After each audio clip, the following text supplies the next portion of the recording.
Welcome to Podcast 83, a regular look at the news, stories, and trends related to Michigan's 83 counties from the Michigan Association of Counties. Everyone, welcome back to Podcast 83. This is the podcast put on by the Michigan Association of Counties. I am Dina Bosworth, the Director of Governmental Affairs, and with me today is Samantha Gibson. Sam is a legislative specialist with MAC, and we have a special guest today. Our guest today is Brian Calka. He is, I'm going to do this, Senior Vice President of Distribution Operations, which means he handles the grid for DTE, like all the needs for the grid. And we're going to talk to him today a little bit about what's going on at DTE, how, energy looks in Michigan, what those needs are, how they're keeping up with it, and, whatever other questions kind of pops into our mind. So, Brian, thank you. Welcome. Why don't you start off by giving us a little bit of background about yourself?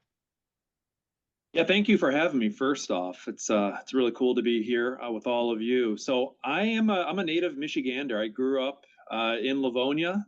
I live in Northville right now, and I've been here at DTE for about 19 years. So I've had really a cool experience at DTE where I've had roles in finance and corporate strategy. But the bulk of my career, more than 50%, has been in the operation space with the electric grid, which is where I'm currently at in my career. That's awesome. Thank you very much for that. Now, just a little bit of an overview for those who aren't familiar with what the grid is. Can you just give a quick explanation of that? Absolutely. The electric grid it's much larger than what most people would think it to be. And when you think about DTE, on just the sheer magnitude and the size of the electric grid, we have over 45,000 miles of wire and cable that serves our customers. We serve 2.3 million customers, residential homes, businesses, big industrial plants, that type of mix of customers. But what it takes to generate and then deliver power to customers is quite the feat. So again, 45,000 miles of wire and cable. We have over 1 million electric poles, right? Those things that you see on the side of the road, over 1 million of those out there as well. So it's big. We serve over 7,600 square miles of service territory for those 2.3 million customers. That's awesome. That's awesome. And that's got to be a lot to maintain, just to make sure that it's all in good working order and, guard against some nasty storms. We've had so many, it's got to be a lot to make sure that it's, up and running and protecting everybody as much as possible. That's awesome.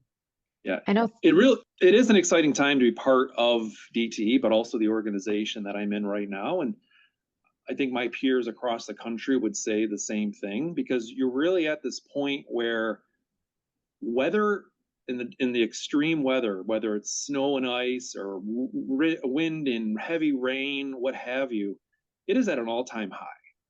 The frequency of these types of events that we are seeing, the magnitude of these events that we are seeing, it's been growing much at a much higher rate than what we've ever seen before. So it's really incumbent on utilities like DTE to harden the grid, to make it more resilient, to allow it to withstand the forces of Mother Nature. But at the same time, there's a lot of electrification, as we call it, going on. Electric vehicles, people using their iPhones. So you're also helping to ensure that the grid can handle the demands of it from just an energy usage standpoint. So we're doing a lot here to make sure we hit the mark on both fronts. Brian, that leads me right into something I wanted to ask you, particularly about the grid. And we see these extreme weather events across the country. The topic, I think, in every state is, how are we prepared for growing energy needs into the future? So between weather events and then the inevitable growing energy needs in Michigan, how is DTE equipped to serve these needs now and into the future? It's a great question, and it's actually a question that I receive personally on a regular basis. So going back about 18 months ago, we here at DTE rolled out a rather noble ambition, but it's something that we're all in lockstep with and really eager to deliver for our customers, where over the next 5 years, so through the end of 2029, we want to reduce the frequency of our outages by 30% and then reduce the number of minutes our customers are out by 50%. Okay, so that's a big, big ambition.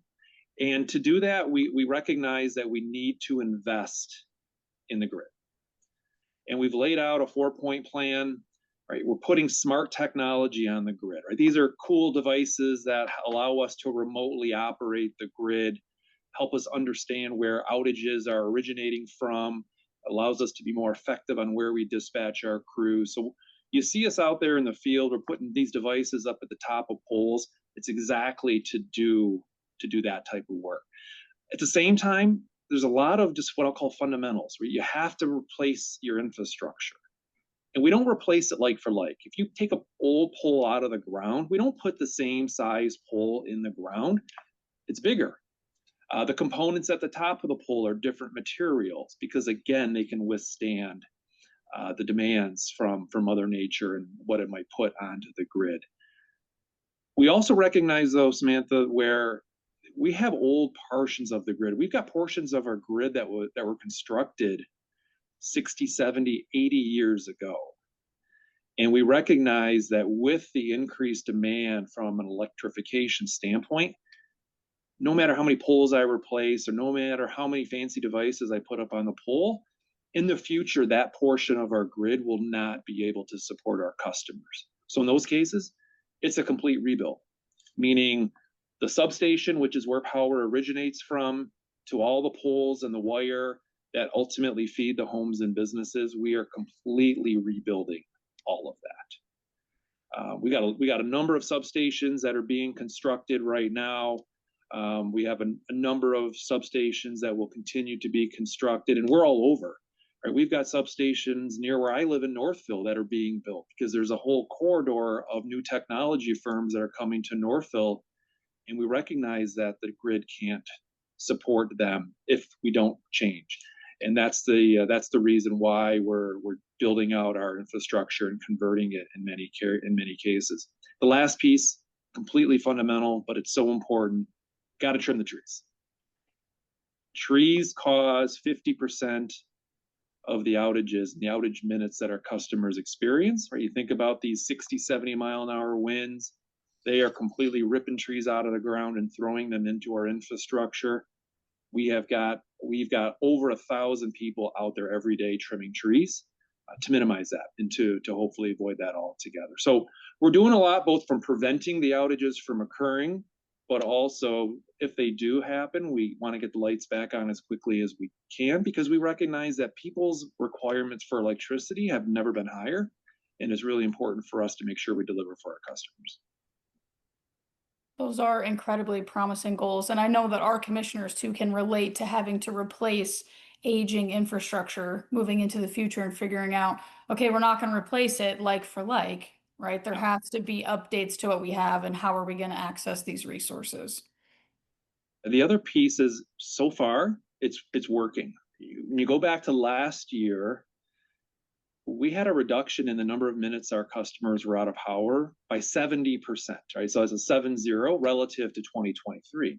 Now, mind you, 2023 had some terrible storms that we didn't necessarily see last year, but through the investments we're making, through process improvements and better weather, we reduced the time people are out of power by 70%.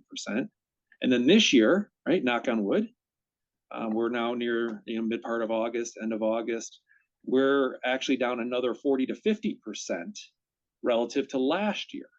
Okay, so we continue year in, year out to be supporting our customers in the way that they want to be supported and delivering power in the way that they want power to be delivered. But in saying that, we have a long ways to go. There's a lot more that we need to be doing to our grid to be delivering for our customers. Well, I mean, there's also something to be said for, we just take it for granted, right? We come home, we turn on the lights, we turn on the air conditioning, you turn on the television, you turn on the stove, you just take all of that power for granted and you don't realize how much goes into it behind the scenes. But when it's out, boy, do we notice. So huge. Very rarely. That's awesome. To your point, Dina, very rarely do I get somebody to call me up or text me and say, hey, I turned that TV on and thanks for having electricity there when I wanted that TV on. I rarely get that kind of feedback, but that's okay. Our job is to keep the lights on. And I tell my team and I tell the organization, we don't want people to know who their utility is, because what that means in many regards is that they don't have outages. They don't have experiences that require them to reach out to the utility. And that's a really good position for us to be in, where people just assume it's there, it's always there in the form that they want it, and they really don't have to reach back out to us. Well, now I'm going to bring up a topic that is, people are very well aware of, at least our county commissioners are. So in 2023, the legislature moved very swiftly and passed, some requirements for build out for wind and solar for renewable energy. I'll say renewable energy. And I know DTE wasn't the one leading that charge, but I mean, you have now mandates that you have to comply with. Can you talk a little bit about how those reforms are impacting DTE? Yeah, I think, and I have a really interesting vantage point here because I was actually in the renewable energy business at the time these bills were passed. So I was in the mix a little bit as it relates to that. If we take a step back and we look at what DT is trying to do, we want to be providing our customers reliable power. We want to be providing our customers clean power, right? Power that doesn't negatively impact the environment in the world where we live. And we want to make sure that it's affordable at the same time. So if you think about like a triangle, each point of the triangle is reflective of reliable, clean, and affordable. That clean is a big item. It's a huge item. We feel that climate change and the impacts of emissions from all different sources going into the atmosphere is one of the most defining, most significant public policy issues in our time, of our time. And we have really positioned ourselves as an energy company to be a leader in that particular space. And here in Michigan, we started back doing this type of work with wind and solar 15 years ago. Right? You think about the original RPS, that's the acronym we use. It's the Renewable Portfolio Standard. This was set many years ago, and we built out a number of projects to support that. And then latter part of the previous decade, it increased a little bit, but then gosh, a couple of years ago, really it got moving again through very noble ambitions to clean up all the generation sources. And we at DT, the way we think about it is you have to shut down your coal. But coal is a very reliable resource, right? And it's huge. You think about the Monroe Power Plant here in our territory. At its time of construction, it was one of the largest coal plants in the country, right? So it's a staple of how we generate power. But early part of next decade, 2032, that won't be operating at all, right? We plan to shut down about half of that plant here in a couple of years. The other half will be shut down in 2032. But to replace that type of generation, we are building out a heck of a lot of solar, a heck of a lot of wind, and also energy storage, batteries for sure, at the same time. And you think about how many dollars we have to invest to make this happen. It's a massive amount. Up to this point in time, and you think about, is this hundreds of thousands? Is this millions? How do we think about it? It's billions of dollars. So since up to this point in time, since 2009, 2010, we've invested over $5 billion. But over the coming years, we'll say through the end of the decade, you're talking about another $8 billion to make this transition from traditional sources of energy to a generation to the renewable. And we built out a team here inside of DTE that goes out and executes the build out of these projects from cradle to grave. And so we get the land, we work with the communities to get the approvals to construct our projects, and then we have teams of people that are out there actually constructing these projects. And we are bringing online every year many projects to help support what the state set forth and what we are fully behind as well. And other utilities in Michigan are doing the same type of thing. Okay, so just to further this conversation, because we have an issue, county commissioners across the state, not everywhere, but many areas are very concerned about these projects being forced into their communities. Can you talk a little bit about how you work with how DTE specifically, not necessarily developer, but how DTE is just, really trying to be a good community partner? Yeah, it's a question that it's out there, right? We talk a lot about this. And I would say that before we think about what I would call the traditional development of a project, we do a lot of research. And what we want to do is we want to do research that allows us to understand, does a community want a renewable energy project to come into their community? Right? We aren't about being a bully and going to a community and shoving it down their throat, right? We want to identify communities who are amenable and who want a project to be developed in their community. And once we get that comfort level, then we go out and we try to get land. And we work with the landowners, we work with the individuals in that community to see if they have interest in leasing or selling land to DTE. And then we'll continue with the rest of the development process as well.